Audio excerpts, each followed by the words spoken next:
AP ముఖ్యమంత్రి చంద్రబాబు నాయుడు ఈరోజు విశాఖ పర్యటనకు వెళ్ళడం జరిగింది. నిన్న అనకాపల్లి జిల్లా అచ్యుతాపురం సెస్లో ఎసెన్షియా ఫార్మా కర్మాగారంలో జరిగినటువంటి పేలుడికి సంభవించి ఆ పేలుడులో మృతి చెందినటువంటి కార్మికుల కుటుంబాలను ఆయన పరామర్శించడం జరిగింది. ఆ తర్వాత అక్కడ అదే ఘటనలో చికిత్స పొందుతూ ఉన్నటువంటి కార్మికులను వారి కుటుంబాలను పరామర్శించి వారికి ధైర్యం చెప్పడం జరిగింది. అనంతరం ఆయన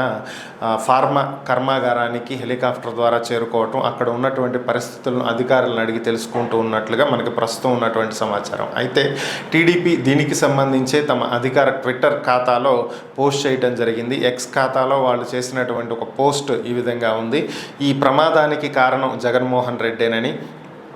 జనరల్గా సేఫ్టీ ఆడిట్కి సంబంధించి ప్రభుత్వాలే నిర్ణయాలు తీసుకుంటాయని, ప్రభుత్వ సంస్థలే సేఫ్టీ ఆడిట్ని నిర్వహిస్తాయని, అయితే జగన్మోహన్ రెడ్డి అధికారంలోకి వచ్చిన తర్వాత ఈ సేఫ్టీ ఆడిట్ నిర్వహించేటువంటి బాధ్యతను ఒక థర్డ్ పార్టీ ప్రైవేట్ కంపెనీకి అప్పగించినటువంటి కారణంగా వాళ్ళు ఏవైతే నిబంధనలను పాటించని కంపెనీలు ఉన్నాయో, సేఫ్టీని పాటించని కంపెనీలు ఉన్నాయో వారి దగ్గర నుంచి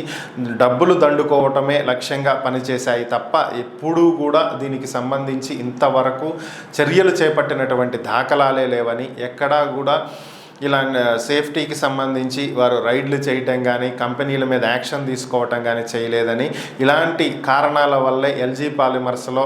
గతంలో జరిగినటువంటి ప్రమాదం కానీ, ఆ తర్వాత జగన్ హయాంలో వరుసగా 15 ప్రమాదాలు జరిగినాయని, ఈ ప్రమాదం కూడా దానికే కారణమని, అప్పుడే చర్యలు తీసుకుని ఉండుంటే దీనికి సంబంధించినటువంటి